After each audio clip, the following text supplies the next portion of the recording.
रेवाड़ी से कांग्रेस विधायक चिरंजीव राव ने कहा कि भाजपा पूरी तरह एससी और ओबीसी विरोधी मानसिकता से पीड़ित है। इसलिए जब से प्रदेश की सत्ता में भाजपा आई है, वो लगातार दलित और पिछड़ों के आरक्षण व अधिकारों पर कुठाराघात कर रही है। इसी कड़ी में भाजपा ने पिछड़ा वर्ग के आरक्षण की क्रीमी लेयर को 8 लाख से घटाकर 6 लाख किया था। साथ ही इसमें भाजपा ने कृषि और वेतन की आय को भी जोड़ दिया, जबकि कांग्रेस कार्यकाल के दौरान 27 मई 2013 को क्रीमी लेयर की आय सीमा को निर्धारित करते हुए इससे कृषि और वेतन की आय को अलग कर दिया गया था।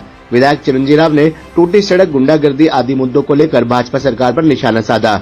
उन्होंने कहा कि आज केंद्र की क्रीमी लेयर लिमिट भी 8 लाख रुपए है, लेकिन हरियाणा की भाजपा सरकार ने इसे घटाकर 6 लाख रुपए कर दिया और इसमें कृषि व वेतन की आय भी जोड़ दी। इसके चलते पिछड़ा वर्ग के लाखों लोग आरक्षण के अधिकार से वंचित रह गए। अब पिछड़ा वर्ग के सामने भाजपा की सच्चाई उजागर हो गई तो भाजपा की तरफ से ये लिमिट को बढ़ाकर वापस 8 लाख करने की बात कही जा रही है, जबकि इसको लेकर अभी तक कोई सरकारी दस्तावेज सामने नहीं आया है। इसके बारे में सीएमओ की तरफ से की गई सोशल मीडिया पोस्ट को भी डिलीट कर दिया गया है। चिरंजीव राव ने कहा कि वे स्वयं विधानसभा में भी क्रीमी लेयर को 8 लाख करने की मांग कर चुके थे, लेकिन तब सरकार के कान पर जूं तक नहीं रेंग रही थी।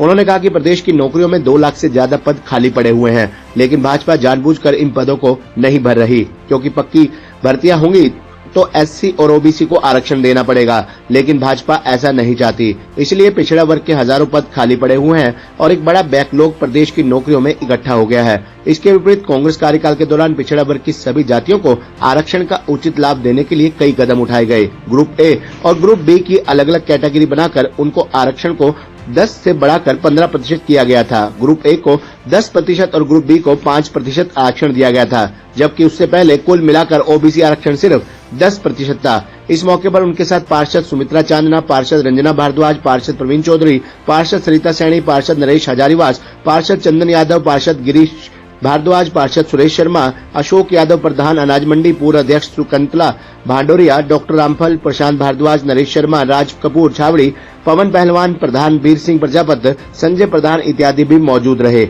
आपको बता दें कि चिरंजीव राव ने इस दौरान ये भी कहा कि भाजपा कभी भी दलित और पिछड़ा समाज की भलाई के बारे में नहीं सोच सकती। सभी को इस सरकार की नीयत और विचारधारा का पता चल चुका है, इसलिए दलित पिछड़ा वर्ग ने मिलकर लोकसभा चुनाव में भाजपा को सबक सिखाया। उसी का बदला लेने के लिए भाजपा प्रदेश से सरकारी नौकरियों और सरकारी शिक्षा तंत्र को खत्म कर रही है, ताकि वंचित वर्गों को शिक्षा, आरक्षण व नौकरी से वंचित रखा जा सके।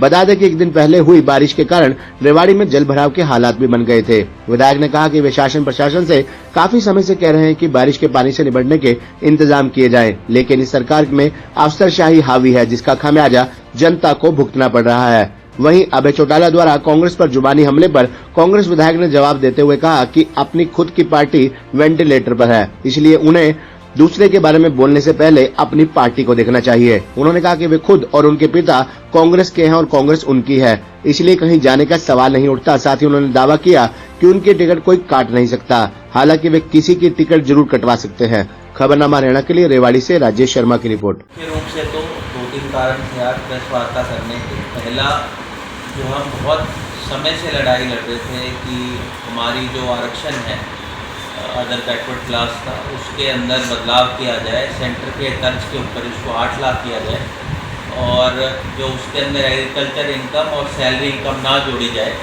तो उसके अंदर जो हमारे मुख्यमंत्री हैं नायब सिंह सैनी जी, उसमें उन्होंने घोषणा करी कि उसमें वो बदलाव करेंगे और सेंटर के तर्ज के ऊपर इसको 8 लाख किया जाएगा। हमने लगातार इसकी आवाज़ भी उठाई थी और खुद मैं इसका मेंबर भी हूँ कमेटी का। SC-BC की जो हमारी कमेटी है वेलफेयर की, उसके अंदर हम लोगों ने मुख्यमंत्री जब मनोहर लाल खट्टर जी थे, उनसे हमने मुलाकात भी की थी, तब उन्होंने सिरे से इस बात को इनकार कर दिया था कि हम इसके अंदर बदलाव नहीं करेंगे। आप लोगों ने भी देखा होगा, मुख्यमंत्री जी के ऑफिस से एक ट्वीट किया गया था इसके बारे में कि भाई उन्होंने चेंज कर दिया है क्रीमी लेयर के अंदर ओबीसी, पर थोड़ी देर बाद ही उसको ट्वीट को हटा दिया गया। तो हमारी पहली तो ये सरकार से ये सवाल है कि क्या इसके अंदर इन्होंने सही मायने में बदलाव किया है या नहीं किया है। एक तो इस बात को वो साफ करें। अगर इन्होंने इसमें बदलाव किया है तो हम हमारी इसमें बहुत बड़ी जीत मानते हैं सभी हमारे कार्यकर्ताओं की, लोगों की, जिन्होंने लगातार इस बात की आवाज़ उठाई थी कि सेंटर के तर्ज के ऊपर हमारे यहाँ पर भी क्रीमी लेयर को 8 लाख किया जाए और एग्रीकल्चर इनकम को ना डाला जाए। इसके साथ साथ मुख्यमंत्री जी ने ये भी कहा है कि HKRN के अंदर भी वो हमें आरक्षण देंगे। आप लोगों को याद होगा जब मनोहर लाल खट्टर जी मुख्यमंत्री थे तब सदन के पटल पे उन्होंने ये कहा था कि HKRN क्योंकि आपकी प्राइवेट नौकरियां हैं उसके अंदर आरक्षण नहीं दिया जा सकता। तो अब नायब सैनिक जी बताएं कि क्या ऐसा बदलाव हो गया 3 महीने के अंदर, जब पिछले मुख्यमंत्री ये कह रहे थे कि सार्वजनिक रूप से इसके अंदर हम आरक्षण नहीं दे सकते और अब ये आरक्षण देने की बात कर रहे हैं। तो इनको इस बात का जवाब देना चाहिए। दूसरा, आरक्षण अगर ये दे रहे हैं HKRN में भी, तो पिछले 6-7 साल से जो बैकलॉग हुआ, जिन बच्चों के साथ नाइंसाफी हुई, चाहे वो हमारे SC भाई हो चाहे BC भाई हो, जिनको उसके वक्त आरक्षण नहीं मिल पाया, उसकी भरपाई कैसे की जाएगी? ये हमारे सरकार से सवाल है कि आप ये बताइए कि आप जो ये बदलाव कर रहे हैं इसको आप कैसे करेंगे। इसके साथ साथ आप लोगों ने देखा होगा लगातार ये रोजगार की बहुत बड़ी बड़ी बातें इन लोगों ने करी थी, पर आप खुद इनके विधायक ये कहने लग रहे हैं कि हमें जो पिछले 4 साल का कार्यकाल था उसके अंदर हम रोजगार नहीं दे पाए। तो अपनी पोल तो ये खुद खोलने लग रहे हैं और आप लोग खुद ये देख रहे हैं ये जो बदलाव हो रहा है, जो इन्होंने ये जो OBC को लुभाने की कहीं ना कहीं ये कोशिश है, ये इस वजह से है क्योंकि कांग्रेस पार्टी 5 सीटों को जीती है, इसी वजह से इन लोगों ने इसके अंदर बदलाव किया। पर पब्लिक और जनता इस बात को पूर्ण रूप से समझ चुकी है कि ये सरकार SC विरोधी है, BC विरोधी है और अगर इनकी 400 सीट आ गई होती, जो लगातार ये लोग दावा कर रहे थे, जो संविधान को बदलने की ये बात कर रहे थे, आज जो इनकी कार्यशैली में बदलाव आप देख रहे हैं, ये मुझे लगता है कहीं ना कहीं कांग्रेस पार्टी की बहुत बड़ी जीत है। इसके साथ साथ हमारे यहाँ की बात की जाए, कल आप लोगों ने आधे घंटे की बारिश के अंदर देखा होगा कि शहर का क्या हाल होगा। लगातार मैं इन अधिकारियों को चेताने का काम कर रहा था कि हमें हमारे जितने भी सेवर हैं उनकी सफाई करनी चाहिए, पर इन्होंने उस तरफ बिल्कुल ध्यान नहीं दिया। अब कल जो बारिश हुई, प्री मानसून अभी आया है, अभी तो पहली बारिश है जिसके अंदर हमने शहर के हालात देख लिए। कल बहुत सारे व्यापारी भाइयों से मेरी मुलाकात हुई थी, अलग अलग संगठन के लोग वहाँ पर आए हुए थे जो व्यापार संगठन के थे, वो भी ये बात कह रहे थे कि अभी बारिश शुरू नहीं हुई है, शुरू होते ही शहर का क्या हाल हो जाएगा।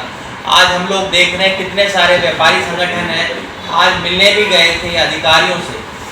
मेरे को संज्ञान में वहाँ पर आया है कि जो तरीका था बात करने का अधिकारियों का, उससे बहुत सारे हमारे जो व्यापारी भाई हैं वो रुष्टू हैं और उन्होंने कहा है कि वो बाजार को बंद करें।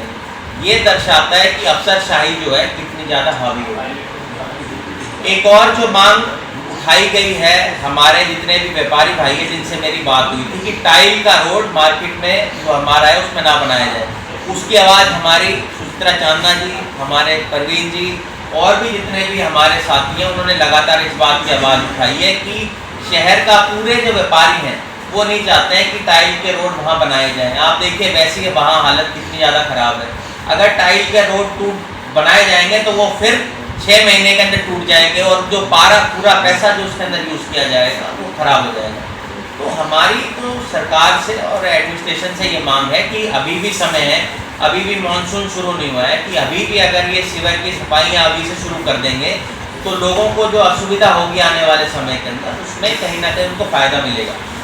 इसके साथ साथ आज क्योंकि आप लोग सब आए हुए हैं, ये मामला धारड़ा को लेकर है, वहाँ गंदे पानी की जो बहुत बड़ी समस्या है वो आज भी खड़ी हुई है। कल थोड़ी सी बारिश से आप देखिए काला पानी वहाँ पर इस तरह से आ रहा था, उससे वहाँ के लोगों की भी जो जीवन है वो बहुत ज़्यादा दुर्दशा उनकी हो गई है। तो हम तो सरकार से ही मांग करेंगे, खुद मुख्यमंत्री जी वहाँ पर आए थे, मनोहर लाल खट्टर जी, हमारे जो खुद के यहाँ से सांसद है राविंद्र जी वो भी वहाँ पर आए थे, उन्होंने ये आश्वासन वहाँ के लोगों को दिया था कि हम उसकी जो ये दिक्कत है उसको दूर कर देंगे। आज 2 साल बीत जाने के बाद भी उसके अंदर कोई बदलाव नहीं हुआ।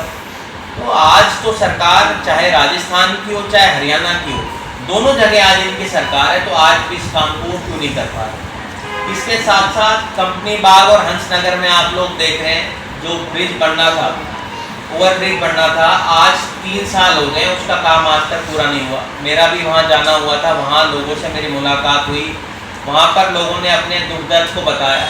मेरी तो सरकार से ये मांग है कि जल्द उस काम को शुरू किया जाए। 22 तारीख से उन्होंने कहा था उसके काम को शुरुआत हो जाएगी, आज 25 तारीख आ गई है, अभी तक देखिए उसका काम शुरू नहीं हुआ है।